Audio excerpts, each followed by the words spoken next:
left 3 days ago, but no one seems to know I'm gone.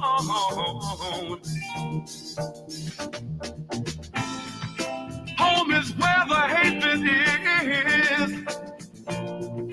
Home is filled with pain, and it might not be such a bad idea if I never went home again.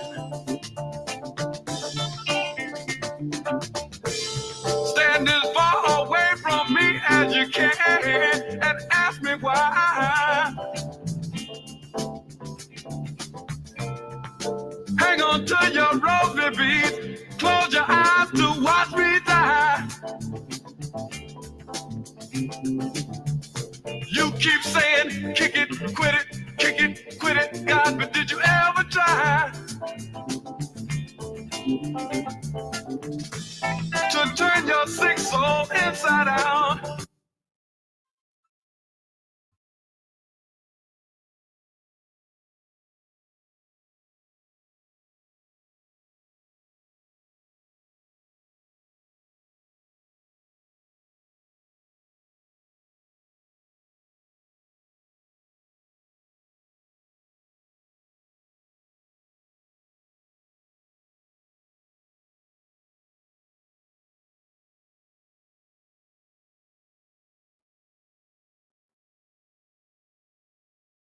So that the world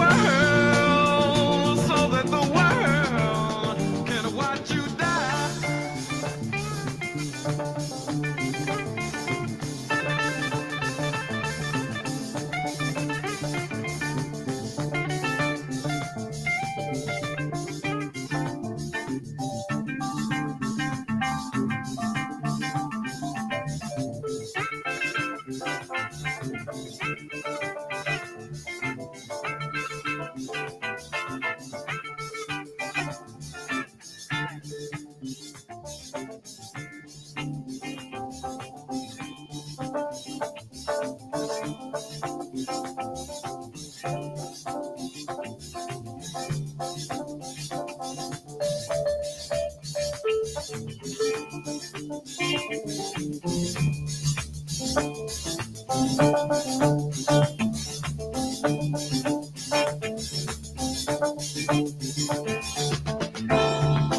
Home is where I live inside my white powder dreams.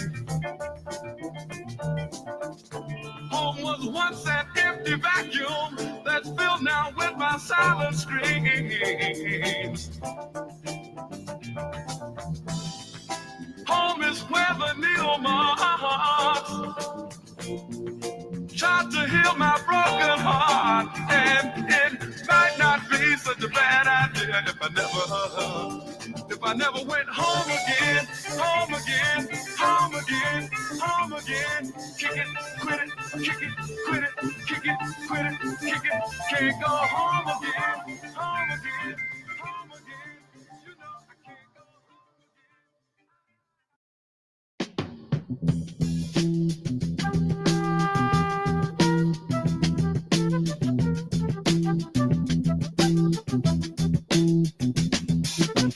You will not be able to stay home, brother. You will not be able to plug in, turn on, and cop out. You will not be able to lose yourself on Skag and skip out for beer during commercials because the revolution will not be televised. The revolution will not be televised. The revolution will not be brought to you by Xerox in 4 parts without commercial interruptions. The revolution will not show you pictures of Nixon blowing a bugle and leading a charge by John Mitchell, General Abrams, and Spyro Agnew to eat hog maws confiscated from a Harlem sanctuary. The revolution will not be televised. The revolution will not be brought to you by the Schaefer Award Theater and will not star Natalie Woods and Steve McQueen or Bullwinkle and Julia. The revolution will not give your mouth sex appeal. The revolution will not get rid of the nub. The revolution will not make you look 5 pounds thinner because the revolution will not be televised, brother. There will be no pictures of you and Willie Mae pushing that shopping cart down the block on the dead run or trying to slide that color TV into a stolen ambulance. NBC will not be able to predict the winner at 8:32 on report from 29 districts. The revolution will not be televised. There will be no pictures of pigs shooting down brothers on the instant replay. There will be no pictures of pigs shooting down brothers on the instant replay. There will be no pictures of Whitney Young being run out of Harlem on a rail with a brand new process. There will be no slow motion or still lights of Roy Wilkins strolling through Watts in a red, black, and green liberation jumpsuit that he has been saving for just the proper occasion. Green Acres, Beverly Hillbillies, and Hooterville Junction will no longer be so damn relevant, and women will not care if Dick finally got down with Jane on Search for Tomorrow, because black people will be in the street looking for a brighter day. The revolution will not be televised. There will be no highlights on the 11 o'clock news and no pictures of Harry armed women liberationists and Jackie Onassis blowing her nose. The theme song will not be written by Jim Webb or Francis Scott Keys, nor sung by Glenn Campbell, Tom Jones, Johnny Cash, Engelbert Humperdinck, or The Rare Earth. The revolution will not be televised. The revolution will not be right back after a message about a white tornado, white lightning, or white people. You will not have to worry about a dove in your bedroom, the tiger in your tank, or the giant in your toilet bowl. The revolution will not go better with Coke. The revolution will not fight germs that may cause bad breath. The revolution will put you in the driver's seat. The revolution will not be televised, will not be televised, will not be televised, will not be televised. The revolution will be no rerun, brothers. The revolution will be live.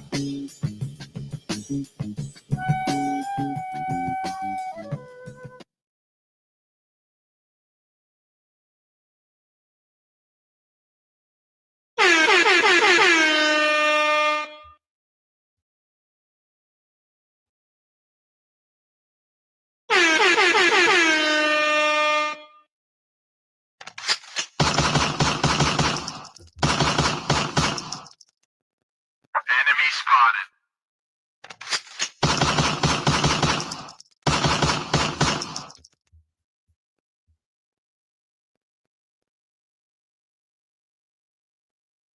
Peace and blessings to everybody. Peace and Black African power to everybody that came and joined me on this Sunday afternoon. What's up, King Fuse, Lit House? That's the good brother Rev. What's going on, Bawana? I named this one, y'all see the name, but I like to say it. Are we afraid? Find your inner Killmonger. Thank y'all for tuning in to BBN Black Business Network, and I'm your host, the one and only your good brother Bakari. I will be putting that link in a second, King Fuse. Let me get it started, then I'm gonna put the link in for you. And Bawana, if you want to join, you can join. If anybody else, but we have some things that we're going to discuss today. This is why I'm going to start off. When I say find your inner Killmonger, it's come from an article. I sent it to my good brother, Rev. But this is something that we all need to be understanding. Is this man Wakandan or not? Khawusixelele qhubeka ntoni?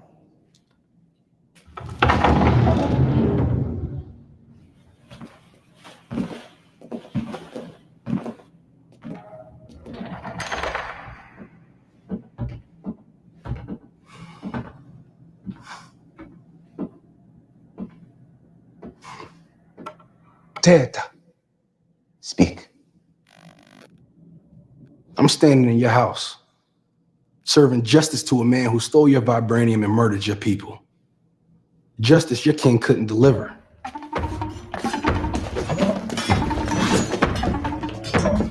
I don't care that you brought Claw. Only reason I don't kill you where you stand is because I know who you are. Now what do you want? I want the throne. Hey, you, the tuna. Y'all sitting up here comfortable. Must feel good. It's about 2 billion people all over the world that looks like us, but their lives are a lot harder. Wakanda has the tools to liberate them all. And what tools are those? Vibranium. Your weapons. Our weapons will not be used to wage war on the world. It is not our way to be judge, jury, and executioner for people who are not our own. Not your own. But didn't life start right here on this continent? So ain't all people your people? I am not king of all people. I am king of Wakanda. And it is my responsibility to make sure our people are safe and that vibranium does not fall into the hands of a person like you. Son, we have entertained the charlatan for too long. Reject his request. Oh, I ain't requesting nothing. Ask who I am. You're Eric Stevens, an American black operative, a mercenary nicknamed Killmonger. That's who you are. That's not my name, princess. Ask me, king. No. Ask me. Take him away. Ungubani, Indingu Njadaka, Unyanaka Njobu. Huh? Unyana kandobo. I found my daddy with panther claws in his chest. You ain't the son of a king, you are the son of a murderer. Son. Lies. I'm afraid not, Queen Mother. What? You? Indanda toka njobo. Hey, auntie. I'm exercising my blood right. The challenge for the mantles of King and Black Panther.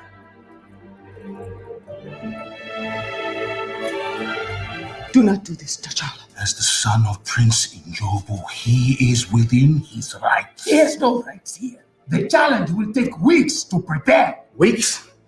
I don't need weeks.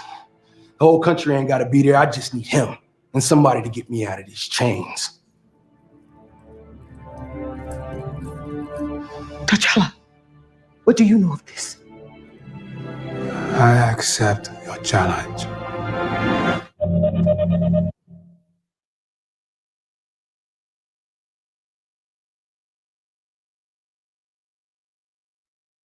Now, what we gonna have to do, let me put this, one of the best scenes, and I know more people was a T'Challa fan. I was more of Killmonger. I'm finna put the link in the chat. My brother got some things that he wanna talk about, and like I say, Bawana, you're more than welcome.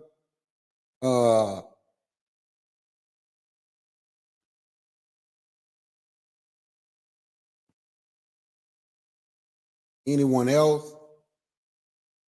Speak to me, you wanna come through. But we got some things that we are gonna discuss.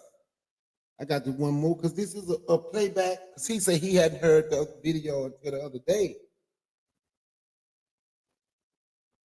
But we're gonna do a playback from some, when I did, what's that, Friday night? But I'm gonna start off with the soft thing.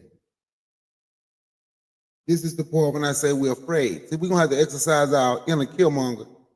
Because I'm gonna be honest, man, you see this movie, and everybody make T'Challa be the great one, but we respect and talk about our ancestral home, but those crooked, ratchet governments don't care about us, don't even care about their own people on their land. So we're gonna talk about a deal that was just made. We're gonna talk about Angola. Yes, Angola, people from Angola.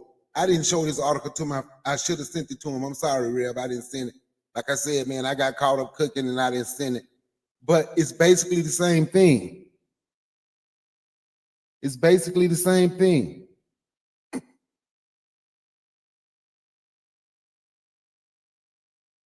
I firmly support Congresswoman Jackson Lee's bill to create a commission to study reparations. Would you sign the bill for reparations? Yes, I would. I already support that bill. There are things that we need to do in this country that have been a long time in coming. One of those is to move forward with reparations. So again, it's hard to overstate just how crazy and divisive that is. In order for that to work in practice, you would have to take people's blood and figure out what percentage they were of one race or the other, maybe measure their heads. You would wind up with Nazi race science, with racial purity tests. And no decent person wants to live in a country where the government does that. It's obviously a dead end and a terrible idea. And it would, of course, promote violence and division. Promote violence. That's the same thing they were saying. The link is in the chat. Same thing they were saying during the campaign. Same thing they were saying during the campaign. Violence. Violence. violence. They want to scare people. They want to scare people. But one thing we have to do is stop being afraid. That's here. We go to our homeland, our ancestral home. We're going to have to find our inner Killmonger. We're going to have to find our inner Killmonger. Let me go ahead. I'm going to play this again. So people who didn't hear it the other day, they can hear it now.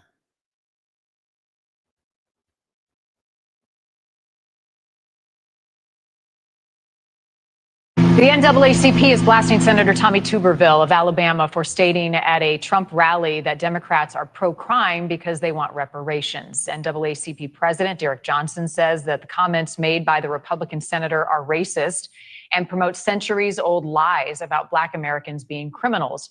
Here with the very latest on this situation, our Dre Clark. Good morning, Dre. Marnie, good morning. Tommy Tuberville is in his first term as a U.S. Senator, but before getting into politics, he was a very popular football coach in colleges at Auburn University, as well as the University of Cincinnati. So he has had plenty of interaction with African-American football players and their family members. But now Tuberville is catching criticism for some recent remarks he made at a political rally, remarks that many people are calling unacceptable and racist. Take a listen to what Tuberville said about Democrats while speaking at that rally on Saturday being held for former President Donald Trump in Nevada. Take a listen. Some people say, well, they're soft on crime. No, they're not soft on crime. They're pro-crime. They want crime. They want crime because they want to take over what you got. They want to control what you have. They want reparation because they think the people that do the crime are owed that. They are not owed that. Yeah. What's up, Real? I got a couple more articles I'm gonna pull up, but I'm gonna let you go ahead and get into it, man. I got a couple of more articles I'm gonna pull up about the deal that was just recently made. I know you want to, and I'm gonna also pull up what I was talking about, what was happening in Angola, and how our people in these governments or our people with money, how they will go build up other people's stuff and forget about the people that stand with them. Go ahead, my good brother. Assalamu alaikum warahmatullahi wabarakatuh. Peace to my brother, brother Bukhari. Peace to the brother down there in the chat, and peace to everybody that's gonna listen to it, man. I came across your live stream late. I saw it this morning, man, about the are the black is afraid of maggots, and the answer is an obvious answer, man. But sometimes I think we ignore the diagnosis that leads to the prognosis. You know what I'm saying? For us to have a conversation yesterday or whenever you had that stream about the blackest being afraid of the maggots, and then the next thing that happens is you pull up this article about the Congo and how the leaders of the Congo are selling out. And then you're able to pull up an article about how brothers in Rwanda are bending the knee. And now it seems like you have something with Angola. These are different nations, different countries, different regions. If we break it down from an historical African perspective, these are different tribes. So what is the common denominator of a sellout in California or a sellout in Texas and a sellout in the Congo? What's the common denominator, Brother Bakari? What is causing this mutated, broken down, poor excuse for an African to exist? What do you feel like is the common denominator? And if we can attack that common denominator, we can stop producing these seeds that are mutated. Keep talking. I got to take the stop. Keep talking. Keep talking. Okay, brother. I would suggest that the philosophical and religious theological roots is the problem. It's the one thing that is relatable in all situations that are named, be it Texas, be it Angola, be it the Congo.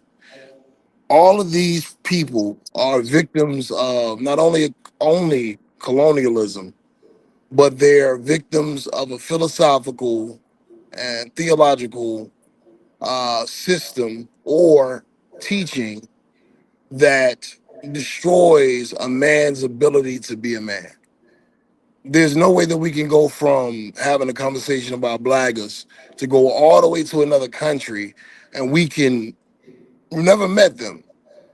We've never seen them. I've never been to the Congo. I've been to Africa, but I've never been to the Congo. But somehow, what I read in that article about the Congo and what I'm reading about Rwanda, it sounds like a blagger. In order for that to be possible, there has to be something that is a similar tactic that has been used worldwide and is being used globally to produce the same results. And until we undo that brainwashing and that propaganda, these jokers always gonna sell us out. These jokers always gonna take a bag. They always gonna take a chick. They always gonna take what they feel can make them elite over their quote unquote lower class, just to be closer to being white, just to be in the good graces of these quote unquote European nations and these Western nations. And that's what we're really facing. It we're fighting a war on many levels. Are you back, Brother Bakari? Yes, and you know what, brother? I agree. We're fighting wars on many levels. They're willing to bend the knee. And the reason that clip from Black Panther was so powerful, he said, we have blood rights. I'm here for the throne. There's 2 billion people on this earth that look just like us, look just like you. And you all sit up here comfortable and don't care. And what was their response? His response was, but we're not here to help people that's not my people. Now, I won't take this out on every continent of Africa, but I will take it out on their government because they're running their own. There's a reason that their people is running away. The Congo is letting the U.S., because the U.S. came and told them, let's, what they say, we're going to create peace. And in order for us to create peace for you, we need $2 trillion of your rare earth minerals. And they said, okay. So, but you estimated of having around 24 trillion. And when they wrote the article about it, Fox, and trust me, I don't follow none of it, but they wrote trillion with a capital T. So y'all, the government is gonna sit comfortable while there are people there in the Congo is gonna struggle, and while people around the world that look just like them is gonna struggle, and they don't care. Rwanda, Angola, they don't care. So man, is it okay if I pull up a couple of these articles? You say you hadn't heard about the Angola. I'm gonna show the Angola first. Okay, let's do it, brother. All right.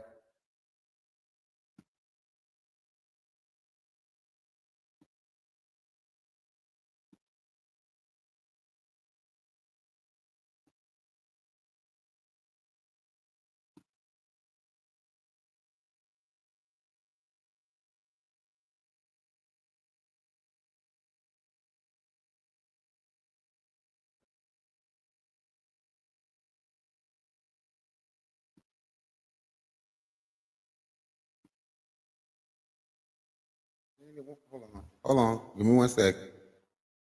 Share the screen. Share the screen. I just pull this one up.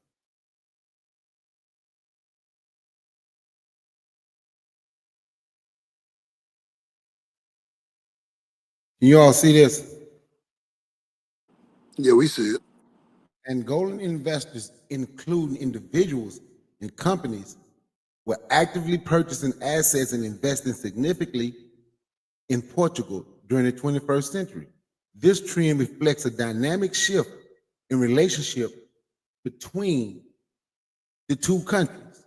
Now they're over there purchasing and they're building up Portugal. But in the process, what about their people in Angola? it was so many people from Angola brought to America where they named a prison in Louisiana after the country, Angola Prison. So what about the people?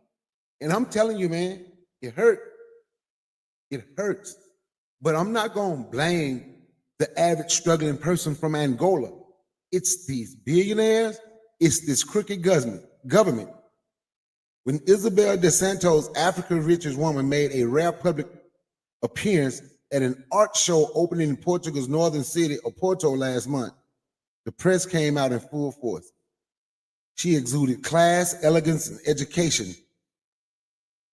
Gush Caras, a celebrity weekly of Dos Santos, Africa's first female billionaire and the daughter of Angolan President Jose Eduardo dos Santos. She had just unveiled plans for a merger between two major banks, Millennium BCP and Banco BPI, which would create a new financial giant in Portugal. But what about the people in your own country? What about the people around the world that were snatched from Angola? What about the people that Queen Nzinga was fighting for? What about those people? What about those people? It doesn't make a difference what we have.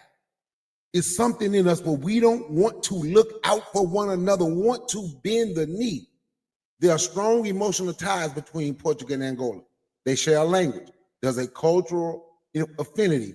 There are often family links and friendship, but there's a feeling that the historical roles have been inverted, says Cecilo Felipe, deputy director of the Lisbon Business Daily Journal Negocios, Portugal, which was the colonizing country, has become colonized by Angolan investment. The proposed merger would create Portugal's biggest bank with combined assets estimated at 124.6 billion euros. The new bank would be a major player in Angola, Poland, Mozambique, in addition to controlling 30% of the Portuguese market. Dos Santos holding company Centaro already own 19.4% of BPI, and the Angolan state oil giant Sanagol holds a similar stake in BCP. 41-year-old Isabel is leading a new movement of Angolan investors who are pumping money into their former imperial ruler. Angola is the only African country where outward investment exceeds the sum of foreign money flowing in. Angola's emerging middle class has made Lisbon its playground over the past decade, enjoying spending sprees in boutique of Lisbon, upscale Avenida da Liberdade. Go ahead, brother. You have something you want to say before we continue? Oh no, keep going, brother. Keep going. And it's crazy how it's sick. and you just forget about your own people. That's like the first thing we have to decolonize is the mind. And then as Angolans are flocking to Portugal, think about that. You have all of this. You have all of these resources. You can build everything everywhere else. Why your people is forced to leave your country, then they turn around and complain and talk about how the Chinese is taking over. But your people with the power and the money is leaving, telling you it's best to leave. Some people found it disrespectful when, what's the dude, Vladimir Putin said, Africa is just a burial ground for Africa's rich. And that's all it is. Because you put nothing back into the people. You have all of these resources. All of these resources. What was that about 2-3 years ago? They found a mountain of gold in the Congo worth about $300-400 billion. Yes, sir. They found it in Uganda. So why do the people struggle? Why do your people? I know you have to take care of your home first. You can't help the outside. At least that's how it's supposed to be. My house has to be taken care of. I have to feed my people, the people here, before I step and say, you know what? I know Angolans went to America, but let's make sure Angola is secure before the Angolans that went to the United States via slave trade or went to Brazil via slave trade. Let's make sure this is secure. Our education is in order. We have the hospitals and we have benefits. So if our people want to leave, they can always come back home. But that's not what they're thinking about. Let's go outclass them and let's build up Portugal. The migrants are providing Angola with workers for highly skilled sectors like construction, marketing, education, all in short supply in an economy that has yet to finish rebuilding the damage wrought by a civil war that raged from 75 until 2002, when Dos Santos Sr. finally defeated UNITA rebel movement. In 2013, Portuguese workers living in Angola sent over 304 million euros back to their cash-starved homeland. So now that the people that did this to you, the few jobs that they're construction, you're bringing them in. So what's happening to your people? That's why we're going to have to say, you know what? These blood ties. This is what I mean by finding our inner Killmonger. It's not just overseas. It's not just on the mother continent. It's everywhere we have been. It's from the mother continent. It's from Western Asia, what they call the Middle East. It's Europe. It's all of these places we are where we make it, and then we tend to look down on our people. It's here a lot of them in basketball. Here are a lot of them in football. If we make it now, we can look down on them. We're better than them. And at the same time, now you have people that's creating wars on social media about we're FBA and we're gonna fight any black person that decides to vote Democrat. I'm not Democrat, nor Republican, nor Independent, nor Green. I'm black. But I knew the person that's here now. Won't nobody say nothing about this person, not them. They won't say nothing about the things Tucker Carlson said, that disrespect. They won't say anything about Tommy Tuberville. They won't say anything about that. They're going to take you back to Jimmy Carter. Brother, you have something you want to say? Go ahead. Absolutely. Like I was saying, brother, we was taking a call. You got to deal with this from the root of the problem. You got to look at this from a four-dimensional view. There's high stakes poker and chess being played around the world right now. America is facing trillions and trillions and trillions of dollars of debt. BRICS is becoming more and more powerful. Like I said on my stream the other day, too many times when we discuss this, it's discussed in a vacuum, like we live in a world with closed borders. Everything affects everything. The reason why America is trying to extort countries in the Middle East, the reason why it's trying to extort the Congo, because of the debt that it owes China, and the rising power of China and Russia is putting pressure on it because it cannot keep up as far as development and financially. There's no way that after the Americas, what the British did to Africa, should Africa be a lifeline to help America out of its struggles. But what they're banking on, and if you study some African cultures, especially Nigerian culture, you'll understand what they're banking on is Christendom. What they're banking on is those Africans that have been so colonized that they bleach their skin, they accept certain religion, and they look up to the West as a leader. They look up to the West as making it. The same thing is going on in Angola. The irony of the conversation that we're having right now, brother Bacardi, I've been to Lisbon before. Oh, in Portugal? I've been to Lisbon, Portugal. Yeah. A lot of the people in Lisbon, they're darker Latin people. A lot of people in Lisbon, the working class people, they're apolitical. They're anarchists. They don't believe in their government. They don't believe in colonialism. They don't believe in world government. They believe that government works against the people, right? So they're in a situation for the last 25 years, they have been in instability. once again for the Angolans, and excuse my language, brother, for the Angolans to come to play Captain Save-A-Hole for Portugal is insane. But I keep telling my brothers on every channel I go to, every live that I do, you're dealing with a system that is flailing. You're dealing with a system that is flailing. Brother Bakari, let me give you a metaphor, right? You remember when the Civil War started to go bad, when you study history, started to go bad for the Confederacy. What did the plantation owners in the South do? They made some of us get a gun. They made some of us get a gun. Not only did they make some of us get a gun, they came to us on the plantations and made it seem like it was a we thing. Oh, if the Union makes it down here, y'all are not gonna have anywhere to go. You know, this is our land, and it became our struggle. You see what I'm saying? That's what's happening worldwide because the West is not the West of 30 years ago.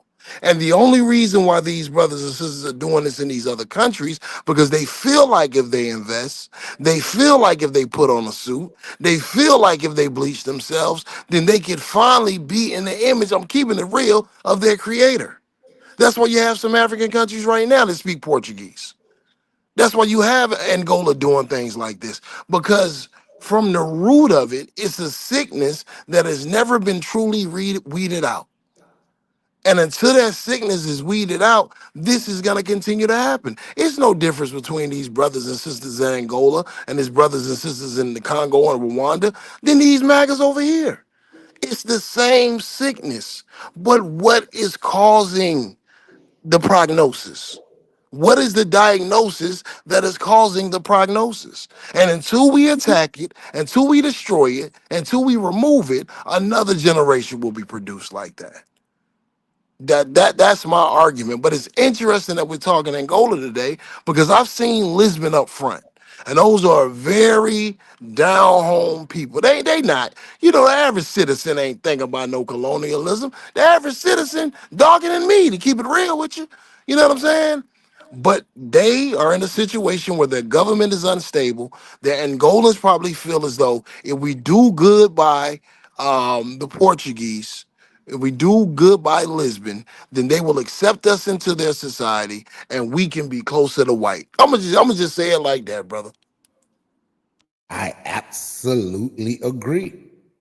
I absolutely agree, and that's what's going on here. And there's no difference. I had a guy I used to rock with. He used to tell me all the time. He was like, "Brother, let you know we the same people. We do the same dumb shit all over the world, and and we are selling out all over the world." That's why I mentioned the Essence Festival last night when they was talking about the boycott of Target. How the Essence Festival in secret went and partnered with Target as Black people boycotting Target. They went and do a partner with them in secret. And then the secret come out. Now they don't want to answer their phone.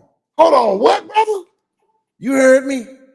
Oh, you didn't know that? I was listening to it when the pastor was up there talking about something about selling out. And I'm sorry, brother. No, I can't listen to black. I can't listen to pastors. Like that shit hurt my soul. So I had to get past that. You know what I'm saying? But could you break that down again? What happened now? He was talking about the preachers that sold out. But Essence, you know the Essence Festival in New Orleans every year. Yes, sir. While we boycott Target, they go do a plan to work with Target in private and let Target promote the Essence Festival and give away bags, talking about, because you know they had took their Black businesses out of Target. Now they talking about they have Black businesses in Target. So Essence did in secret to work with Target, and now won't answer their phone calls because they've been getting a lot of backlash. But you know, people have already spent their money and everything. They done bought tickets, they done bought plane tickets and everything to go down and be at the Essence Festival. But yes, Essence went in secret behind our back and partnered with Target.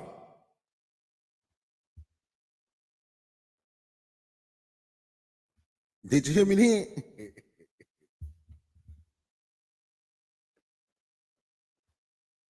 So while the average everyday working brother and sister struggle, right? And while the average everyday, the few ones that say they're going to be our allies and say they understand and they decide to boycott Target as well, we got this thing that we support and they make money off us and they decide to go partner with Target behind our back. Well, let me ask you this. Is the Essence Festival, I know about the Essence Festival, and I know that it is supposed to be a staple of our culture, but who are the financiers of the Essence Festival?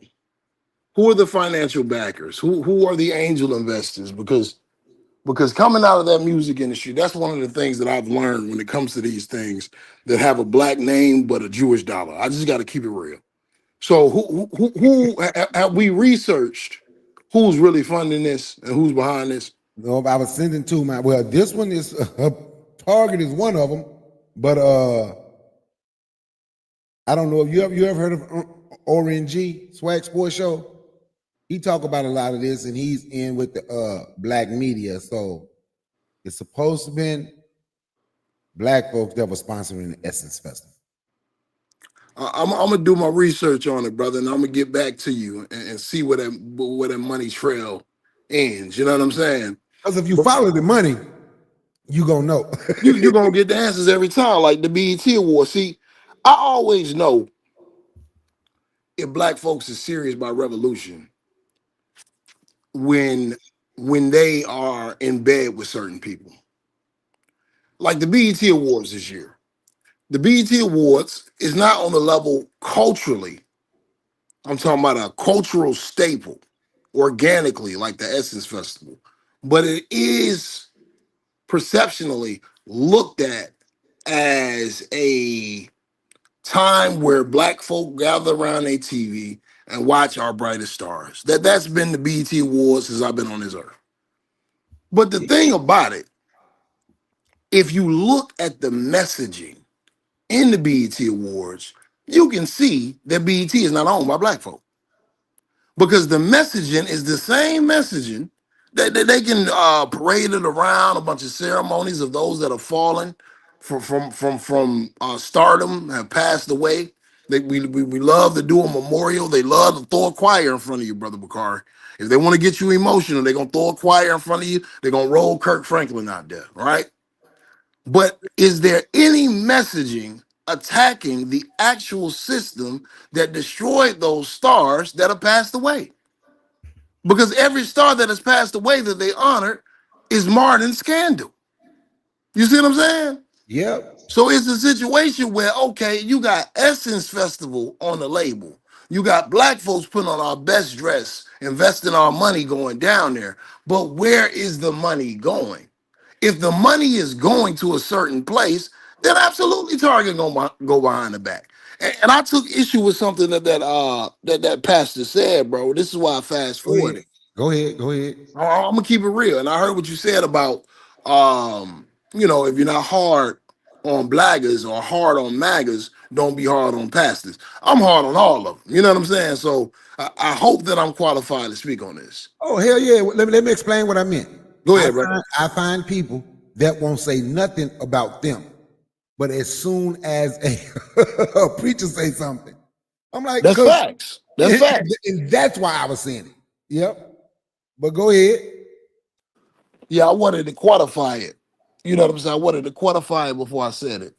The man said, just listen to when people talk.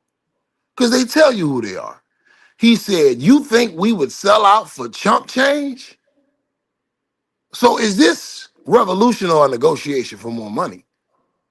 Because there should be no amount of change. There should be no amount of money for you to sell out at all.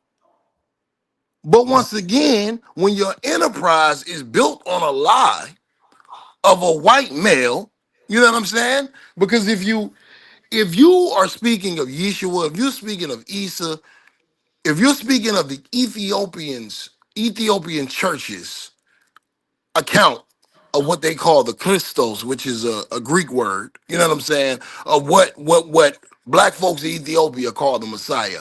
The entire way that the black church is constructed and the way that it does business would have to change. The business model is based off of black capitalism. The business model is a model of the pastor being lined by the lay people. They don't survive. The black church can't survive without the people. But if you're a true religious leader, if you're a true man of the cloth, then your soul would take issue with the way your very church is built up. Your church is just a religious institution that is one of the bricks of the greater pyramid of the imperialists. So he had to speak like that because that's the very lifeline. You see what I'm saying? Another thing that happens in this day and age is a lot of our quote unquote leaders in sports, entertainment, in religion, in activism, what they have learned is that by bargaining and capitalizing the black base, it becomes a negotiation piece with power. There's a picture of a lot of black pastors up there meet with Donald Trump before the election. Woo! It's a famous picture because they knew, okay, we have this many people in our church. We have this many people that we reach on Sunday. We have this many people where we can get an audience with the king. And we can leverage our blackness. We can speak we can speak black to our people. Hold up. Oh, go ahead, bro. Keep going, because you spitting fire. Go ahead. It's the truth. We can speak black to our people. We can talk about cultural innovations and talk about the culture. We can throw on the suits. We can remember the blues. We can remember all of these things. We can hum and hum. But when we get into the office, that becomes a leveraging piece for Donald Trump. That becomes a leveraging piece for Viacom. That becomes a leveraging piece for whatever distributor or distribution center is interested in cornering the black base. You see what I'm saying? So when I heard that preacher talking, that pastor talking, that was a negotiation tool. Never out your mouth should it be about selling out for no amount of money. And then you highlight that it's 300,000. Like that's beneath you. Oh, well, what I'm bringing, you should be offering me 3.5 billion. Bro, there should be no amount. There should be no discussions. You know what I'm saying? And that's the problem. That's business as usual for black folk around the world. Not saying we don't have instances like Burkina Faso and Ibrahim Traore. Not saying we don't have those outliers, but worldwide, black folks, their lands, their minerals, their natural resources are just negotiation pieces for members in our society that are looking to elevate to white status. That's the reality, brother. That's the way I look at it. Hey, bro, and you know what? And you're absolutely right. You know something, real? Me and you, we gonna have to link up because it's something that I'm trying to get started. I'm saying this. Have you ever heard of Dr. F. Keith Slaughter? No, sir. Put me on. Okay. He got a church, and the reason his church is way different. Is you go by his church, the red, black, and green flag is hanging out on his church. I'll just leave it at that. You want to see his community garden? You talking about working for the people, what they have done? I got you. Want to see the house that he bought behind the church? To because I donated 2 washers and dryers to him, so the homeless can come wash their clothes, and he have somebody cook for them so they can come inside and eat, so they don't have to stand out in the cold to eat. So when you see somebody that's working for the people, that's church. And I'm gonna tell you, and I probably shouldn't have said his name. So what else I'm gonna say to you? Like you said, we don't know how safe these phones are. I'm gonna shoot you a text and tell you other things that he said we can do. Trust me. Inside that church. Okay, brother. Do that. And it's on Irish Street in the Pittsburgh community. But I promise you, you're gonna see the red, black, and green. You're gonna see the African artifacts, and you're gonna hear them saying Yeshua, what you were just talking about. Okay. And like I said, I'm not casting aspersions on the brothers that are or the sisters that are leading with that theology. You know what I'm saying? And I'm not saying it's all the black pastors, because it's not. But there is a culture. There is a leeching culture worldwide that has led to the situation that we're in. You know what I'm saying? And it starts on a philosophical level. It starts on a theology level, and it spreads. And it's something that we have not been able to shake here in America. And whenever there is time for mobility or time for planning, the thing that holds us back is those roots that have been sold. Because the same way, hey, let's get deep, brother. Let's get deep. Because once again, the world is not in a vacuum. A lot of our activists, a lot of our quote unquote leaders, they refuse to speak on world current events and world policy that is going on, world conflict that is going on. When they speak about black folk, they speak about us like we sitting at the kiddie table and the rest of the world is operating. You see what I'm saying? Like we are not astute enough to break this thing down on all levels. We need more quote unquote activists that are in the mode of Malcolm. Malcolm was a universal man. Malcolm came out of Flint, Michigan, Omaha, Nebraska. His father was a super black man from Reynolds, Georgia. I've been to the town. You see what I'm saying? And that man took the information and the knowledge that he acquired in prison, the University of Prison, something else that the church has taught us to cast doubt on and down brothers and sisters that go through things. He went from there to having a meeting damn near with the UN. One of the main reasons why the brother was assassinated, because he was operating on a universal level where he was going to the Middle East. He was going to these countries in West Africa and East Africa, and he was aligning his interests. Malcolm didn't look at it like, okay, it's a kiddie table right here, I'm gonna just deal with this. No, he was mobilizing oppressed people around the world for his cause. He wasn't coming as no chump. He wasn't coming as no boy. And that's why those emissaries in those countries were treating him the way he was treating them, because he was walking around as a universal man. I say that to say this. This is not in a vacuum. This is the same thing that is happening, the same theological, the same philosophical chains that have affected our community. The poor white community falls victim and not victim, because they do it based off their bigotry and their racism. When it comes to the country of Israel, you have white Christians that will tell you all day that the small hats were the ones who crucified Jesus. They'll tell you about the two Jewish tribes that betrayed Jesus. They'll tell you about Judas, but at the same time, they have this undying, unflinching, wavering belief in the country of Israel.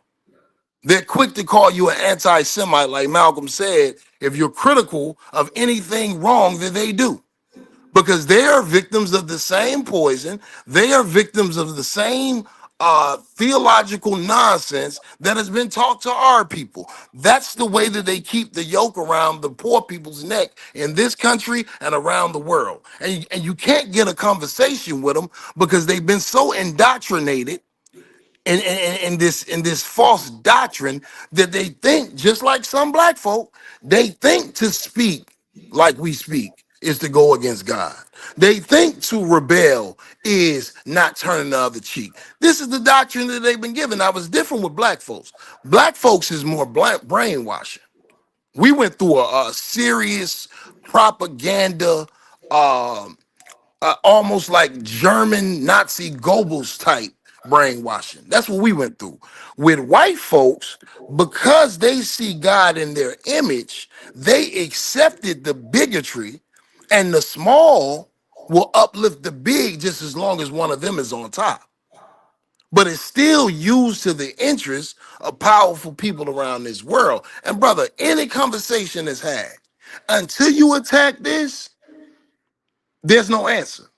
Because like I said, there has to be a common denominator between Angola sellouts and Alabama sellouts. Of course. You know what I'm saying? Congolese sellouts and Louisiana sellouts. You know what I'm saying? And the common denominator, we gloss over it with this system of white supremacy. That's true. But what is the power behind it that keeps us connected? What is the power behind us that creates? And I'm not saying Dr. King did not change philosophy right before his assassination, but what is the doctrine that has kept us from an uprising as a people? It's the theological, philosophical nonsense that we have been taught all of these years.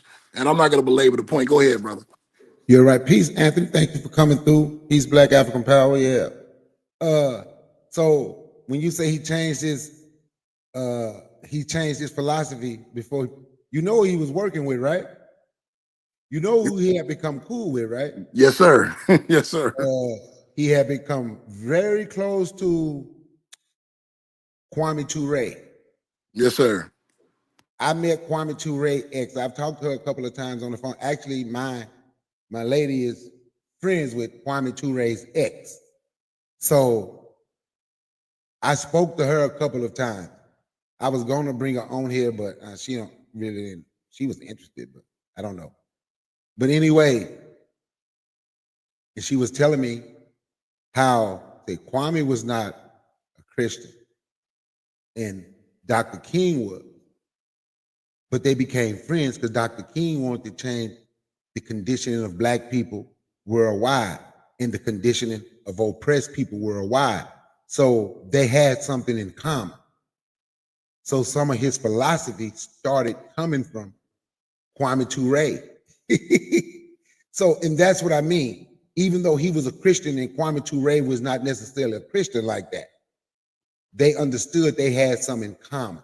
Tired of seeing our people suffer, tired of seeing just people suffer in general, right? So they became close. Dr. King spoke out against the Vietnam War. So, and you have people that sold him out. You have people that sold Malcolm out. You can go on smaller levels, man, with people from your neighborhood that folks have sold out, or people from your community who you know was doing work. They just like the Angolans. They just like the Angolans that don't care about so many Angolans coming to Louisiana, or so many Angolans being in Brazil, or so many Angolans being in Angola. They care about, you know what? Portugal is falling. Let's use our money to build Portugal. And while you're building Portugal, the Portuguese government complaining about y'all trying to recolonize them. That's what they were calling it, recolonization, and complaining and saying all of y'all money was illegal. They went to the United Nations against Angola, and y'all stayed there to make sure you lift them up. And that's absolute. And everybody you ever heard talk about Portuguese say they were the worst of all the European nations that came into Africa. They ain't saying none of them was good for what they were doing, but they say the Portuguese was absolutely worse. And you're using your money to hold them up to make sure they're okay. Then you forget about your own country, and then the Chinese come in and taking your country. All these rare earth minerals. Like I said, brother, we gonna have to find out in the Killmonger, and we have blood rights to all those nations. Hey, brother Bakar, see you talking my language, man. You talking my language. You know what I'm saying? When you study the archetype of Killmonger, people see on my channel that I mention Genghis Khan and Sebute a lot. And I don't. Genghis Khan and who? Sebute, which was his leading general. Yeah. Sebute is the reason why you have half of Russia that looks like, Asian people, like Chinese people. I know Russia is in the continent of Asian, but the historical image of Asians is predominantly, the way we look at it, Chinese people, Filipino, and things of that nature. But he is the reason, because he was the one that conquered Russia. He was the one that had the Russian princes and kings walking around on their knees. Sebute was the leading general. Sebute wasn't even Mongolian. I think Sebute was Chinese. but he aligned with Genghis Khan, and Genghis Khan saw something in him. He was actually a slave of Genghis Khan's father. Genghis Khan freed him and saw great abilities in him, and had the foresight to make him one of the leading generals. The reason why I always speak of Genghis Khan is when you look in the model or the archetype of someone like a Killmonger, it's modeled after a Genghis Khan. In order to, and this is something that Che and Fidel Castro understood, in order to truly liberate yourself from the shackles of oppression, there's no way to be civilized. That's another thing that we have been brainwashed in this country of thinking. We think that you can be under the most extreme conditions for 400 years, and there's not going to be side effects and mutations that are hypocrisies of the society. We teach our youth, we teach our people to be civilized and act with class, even though we're living in the worst conditions that any people have ever lived in. And instead of utilizing the strengths that we gain from those hardships, the way the Viet Cong did, the way that the Mongolians did after Chinese oppression, we tell our people to become civilized. Well, the very definition of becoming civilized is to become a gentleman or a gentlewoman. And that means you have assimilated to the culture. You've assimilated to the system. You can't fight against the system if you're civilized to the system. You can't become civilized to a system that's uncivilized to you. We have too many rules. We have too many quote unquote morals that we place on our own people in a situation where they're mutated. If you look at the tactics of Genghis Khan, if you look at the tactics of Sebeltay, you would look at them the way that the West paints things, you would look at them as barbaric. But they had reasons for doing everything that they did because they had to undo the colonization of the Chinese that was placed upon them.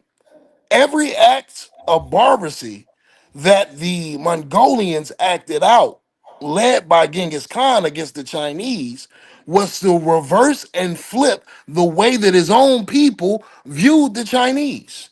They elevated the Chinese. They looked at the Chinese as something divine. They looked at the Chinese as something better. When he went into the northern Chinese kingdom, and he destroyed him, and he put that king in that emperor in that rug and trampled him to death as he danced on him with his women and children looking at it. Yes, that sounds barbaric, but that was a symbol to his people that not only are these people not gods, they are beneath us. That gave them the strength to come out with those hordes against the Muslim empire at the time. That gave them the strength to march on Russia. That gave them the strength to take over India because it gave them a belief in themselves and a fuel and a fire. And that's what Killmonger is talking about in that movie. It's not that they paint it like it's just madness. They paint it like it's just evil, but really there's a psychological ploy that is being used by those leaders in this country. Anyone is telling your youth, oh, well, why do y'all do this? Why are the quote unquote YNs in Chicago the way that they are? Why are the YNs in LA the way that they are? Why are these brothers and sisters like Sexy Red and Megan Thee Stallion? Because they're the victims of 400 years of mutation, where on the plantation, the only thing that a woman in the mode of Sexy Red or Megan Thee Stallion was used for was breeding. The reason why you have so many athletes and entertainers, they were bred to be athletes and entertainers. They were bred to be Chicken George playing a fiddle on the roof. So when you see these side effects, instead of downing them for their side effects, you need to be marketing your national resources, which is your talent. The same way that Africa has oil, the entertainment in our country from our people should be monopolized by our people for our people and sit as an actual natural resource that has to be paid for us by us. But we don't think like that. Hey, give me 1 Because second. once again, Let me say oh, go this ahead, right brother. quick because I'm agreeing with you. I call it resource extraction. Go ahead. It's resource extraction. Go ahead. Resource extraction, absolutely. My brother cooking with CER, sir. Sir I just Senior. be yeah, senior. Okay, I didn't know that was just his name. He said, I just be quiet a lot of times watching these conversations are interesting. How we gonna want people on another content help or work with us when we don't work with each other in the US? Rev, he asked me, Rev, are you gonna fight for me? Brother, every day I wake up, I'm fighting. If you ever came to my channel, you know I'm fighting. You know what I'm saying? Hell, you fighting. You know what I mean? So and I don't know where the question is based as far as the intention of it, but we are in a situation, and the world is in a situation. Those who don't fight won't be in a position of power. The middle class is being destroyed. We are heading towards a period where there's the oligarchy and the poor. The And the richest poor, third world country in the world. Go ahead. absolutely, that's where we at. They were talking about the bill today, the big, beautiful bill. You have Republicans saying that if this bill passes, that in the next 10 years in America, these are Republicans, some of these are MAGAs, that are saying that if this bill passes in the next 10 years, America will no longer be a world power. We are in the swan song of America. Those who are rich are selling big and trying to get richer. Those who are poor are only there to aid the political fantasies of the rich. That's the reality. And people that are in this situation, that are in financial destitute, their offspring, instead of playing the lottery now, they're going to streaming. They're going to something where they hope they can get rich quick overnight, because these young people are intelligent. They're looking at the economic situation in this country, and they understand working a 9 to 5 long term is not sustainable. Living the way that they're living is not sustainable. So that's why so many of them are going to streaming and things of this nature, because they're trying to get rich before the wave finally comes crashing down. But I don't want to get too deep on that. I was just answering the brother question. Go ahead, brother. You're absolutely right. So I wanted to respond to Sir Senior too.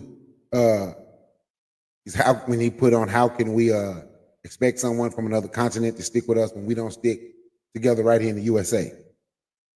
Sometimes it's not what we expect. We're talking about what should be. Those people on that continent that we're talking about, those are our people. But see, they ain't. I want you to understand something, Sir Senior. By the way, y'all should check out his channel. He's an excellent cook. If you want some recipes, check Sir Senior out. He's an excellent cook. But anyway, see, they're not just selling out those crooked government. That's why I say find out in a Killmonger, because the ones who's going back, and I plan to be there in a couple of years. We have to find out in a Killmonger, we have blood right.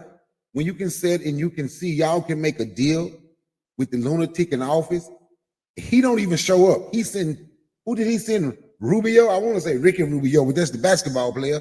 He sent Rubio to say, y'all should have peace. Okay, now once y'all have peace, we gonna keep the peace. But y'all got to give us $2 trillion in natural resources. Huh? $2 trillion. While your people suffer, the government is not suffering, no. Their friends and family is not suffering, but the people in your country is suffering. The people on the continent is suffering, and people that look like you all around the world is suffering. And that's what we're talking about. That's what we're talking about. When Killmonger said, I have a blood right. It's 2 billion people around Earth look just like you. So just imagine they got 24 trillion. Just imagine if something was overthrown in Nigeria, that government, if they got 24 trillion, they say Nigeria, if you do some research, just in natural resources alone, if they controlled their natural resources, it's easily the richest country in the world. But you said back, not just the African American, the Igbo, the Yoruba, the Edwa, the Edu. You sit back and you watch your people on your own, in your own home country, suffer while you, crooked government and your friends, y'all are okay. Y'all living their life. But then when you leave there, you can come to anywhere in America, the United States, South America, go to Europe. You're going to see some people of Nigerian descent. You allow them to suffer. We have to leave our home, but we got everything in the world to save us right there. Well, brother, let me provide an alternate way of looking at this thing, right? I want to peep what you think about this right here. History repeats itself. It's always going to repeat itself. It's rinse and repeat. If you put cyanide in the water stream in whatever city in America, are black folks going to drink from that water stream, or is everyone going to drink from that water stream? Everyone that comes in contact with that water stream is going to drink from it. Even though I am sure the intentions of the Angolans that are investing in Portugal probably have the intentions of white relations and hopefully, in their estimation, white assimilation, right? Marrying into white families, getting closer in Portugal status to being actually Portuguese because they've been colonized under the Portuguese. So their biggest dream is to be Portuguese. The problem with that, though, is you're having a situation in Europe right now, especially the UK, well, especially England or Britain, where they are complaining about being overran with Africans, Indians, Middle Easterners, and they have lost hold of their country. Even though their intentions are wrong, if that happens in Portugal, you're going to see in the next 100 years the same thing that happened to Portugal and Spain, where the Moors came in. You know how many Angolans going to be coming to Portugal, bro? And I get what you're saying about financing the homeland and building up the homeland. I agree with you wholeheartedly. But what you're gonna have in the next 100 years in Europe is gonna be black as hell. It's already happening in England. Hold on 1 second. Hold on 1 second, Rev. Hold on. Oh, go ahead, bro. I don't mind you coming up. I never met you, but since I've never met you, can't nobody see you right now. Let me see who you are before you pull up. If you just turn your camera on, can't nobody see you but me right now. And then when I pull you up on stage, before I pull you up, you can just shut your camera off. Go ahead, Rev. Oh, he stepped down. Didn't want to do that. Yeah, you know how that game go, brother. You know how that game go. But yeah, man. So it's gonna be a situation where it backfires. Everything they do is backfiring around the world right now. You know what I'm saying? This is a day that's been prophesized. They can't stop the tide. You know what I mean? We got all the momentum, right? At times it looks bleak, but I swear we have all the momentum. You know what I mean? They try to call us every bad word under the sun. They use every dog whistle. They called us the N word for years and years and years. They used it as a form of degrading. Somehow that word became weaponized against them to the point where it's influenced their offspring. Where a lot of their offspring grow up worshiping a quote unquote N word. You know what I'm saying? Because when the creator is working for you, and when the harvest is time to be reaped, there's nothing that can stop it. Even though these Angolans are doing it for this reason, all they're gonna do is further blackify Portugal. You see what I'm saying? But that's when you need the revolutionary minds to understand the opportunity of reverse colonization.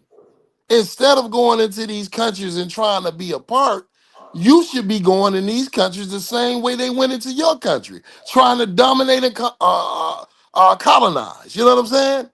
and send the resources back home. That should be the goal. And that's what I mean about the Killmonger mentality. That's what I mean about the Genghis Khan mentality. Don't go in there as a victim. If you're going to do this play, you got to utilize what you're doing. Instead of coming to take part, come to take over. Go ahead, Brother Bakar. Oh, you're absolutely right.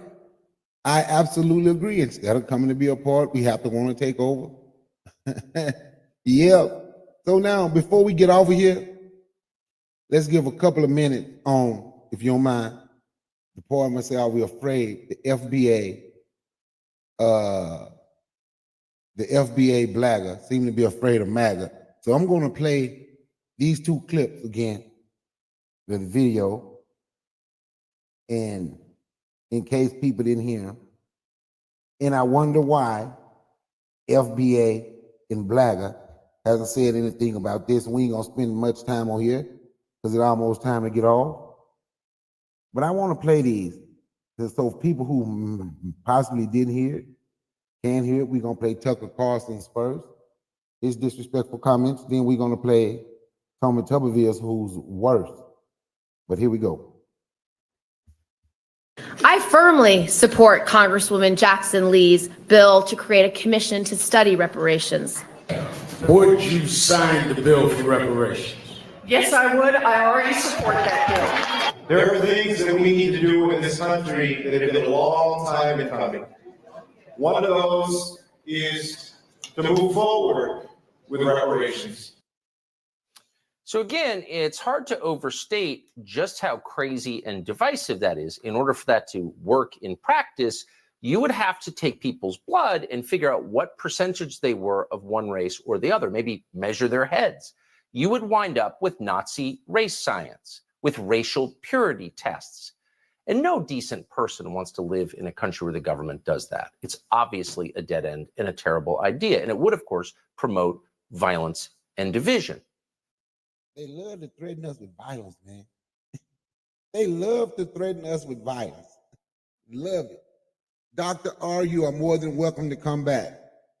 But what I said still stands. Have you been hurt at work and feel like the workers' comp system is taking advantage of you? You're not alone. A lot of They are not owed that. Listen. Some people say, well, they're soft on crime. No, they're not soft on crime. They're pro-crime. They want crime. They want crime because they want to take over what you got. They want to control what you have. They want reparation because they think the people that do the crime are owed that. They are not owed that. Because they want to. Trump in Nevada. Take a listen. Some people say, well, they're soft on crime. No, they're not soft on crime. They're pro-crime. They want crime. They want crime because they want to take over what you got. They want to control what you have. They want reparation because they think the people that do the crime are owed that. They are not owed that. Yeah, it's those last few words. Go ahead, Real. This is a man that was coming into black folk houses 20 years ago, asking, begging, could their sons come play for him? This is a man that was doing dances with families at cookouts, sitting down eating barbecue at the black table, begging for black athletes to pay for him, play for him. See, when you wake up out of the matrix, you see the white American male and the Western male for the punk he really is. The same thing that I just said about the black pastors, that's a MAGA politician. That's a false supremacist politician in this day and age. Say That's that again. Say them two words again. That's which thing, brother? False. Yeah, false supremacists, false supremacists. When you listen to him, he is just peacocking for his base the same way the pastors peacocking for their base. He knows this thing is over. He knows there's no way to undo what has already been done. So he's sending out whistles. Close the door, baby. I'm working. He's sending out whistles to his base to give them red meat so that he can get fat off the hog. But he knows in reality this isn't real. These are things that you do in politics and in religion to make sure your pockets stay fat. You know what I'm saying? So he's telling them, all of the poor folks, what they want to hear based off their racism and bigotry. But really, this dude's a chump, man. You can't be sitting up there speaking the way that you speak. And I know a young man named Kemah Harrell. I know a young man named Benjamin Ovamanu, two brothers that I know personally from Selma, Alabama, that you came your white ass in their living room, tap dancing and begging their black fathers, could they play for you? I know you a chump. So that doesn't infuriate me or make me upset. I know you weak. But the problem is the blaggers still don't know that Juneteenth happened. The problem is the blagger still looks at them as an infallible, indestructible white man that if I say something to them, it's going to be blowback. It's like the elephant that's been let off the rope, that's been living in that backyard all his life. He don't know he free. He don't know that he can punch back. So all of that is just loud barking from somebody with a hummingbird ass. That ain't about nothing, man. Tommy Tuberville is a chump.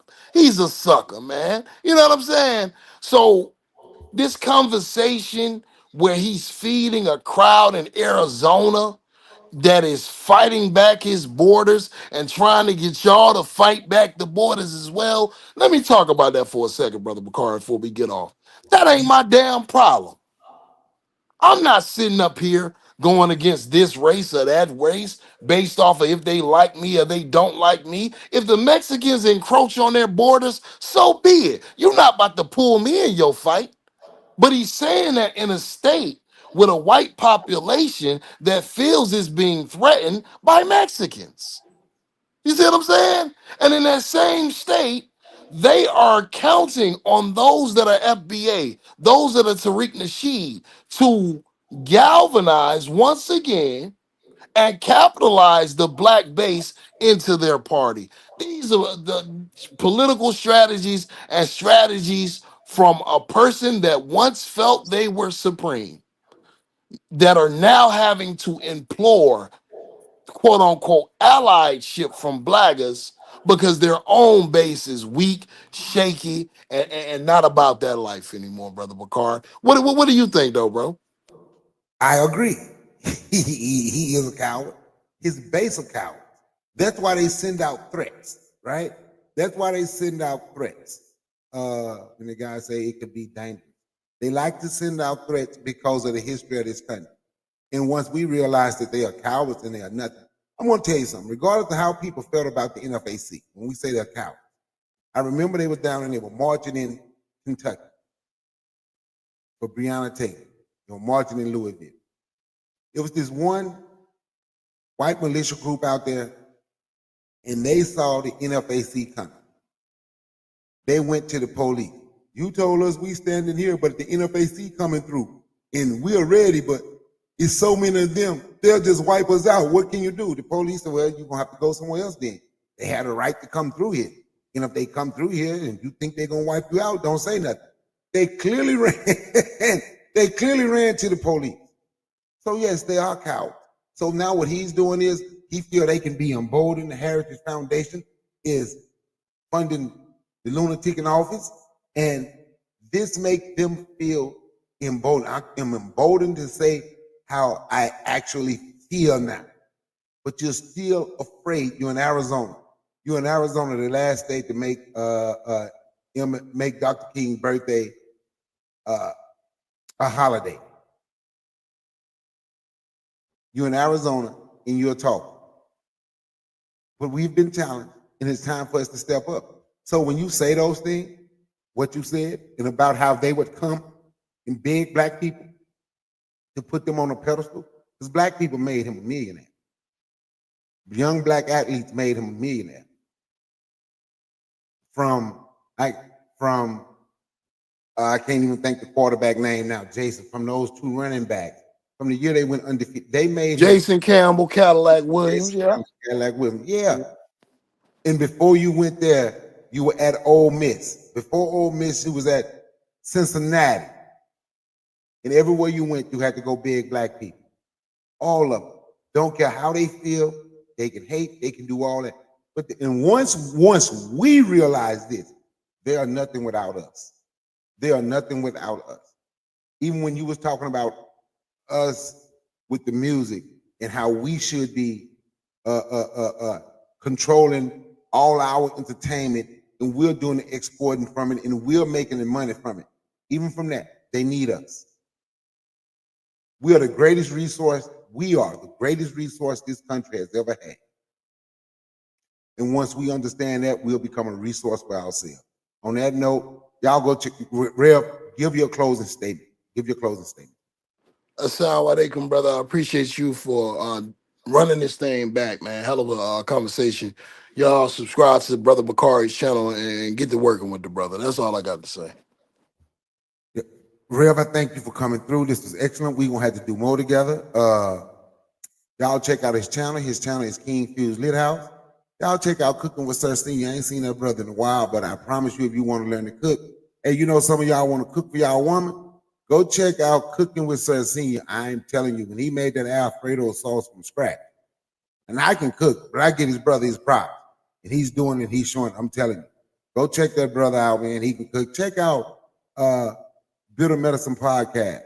He did his 200th episode last night, hosted by the brother Kofi, the Black Critic. Forecast Radio. What's going on, C-Dot? Guy Nollywood. I can't name everybody. So if Guy Nollywood Jr., MG2, I can't say everybody. Look, man, but I just thank y'all for coming through. And whoever I didn't say, don't blame it on my heart. If I didn't say your name, don't blame it on my heart. Blame it on my brain. But Rev, once again, thank you for coming through. Thank y'all for checking out BBN. And once again, I'm your host, Brother Bakari. Oh, yeah, my brother, Orien, O-R-E-N-G, Swag Sports Show. Talk about HBCU sports, but they also talk about history. Check them out. And once again, I'm sorry, I'm your host of BBN, the Black Business Network, your host, Brother Bakari. Peace and love.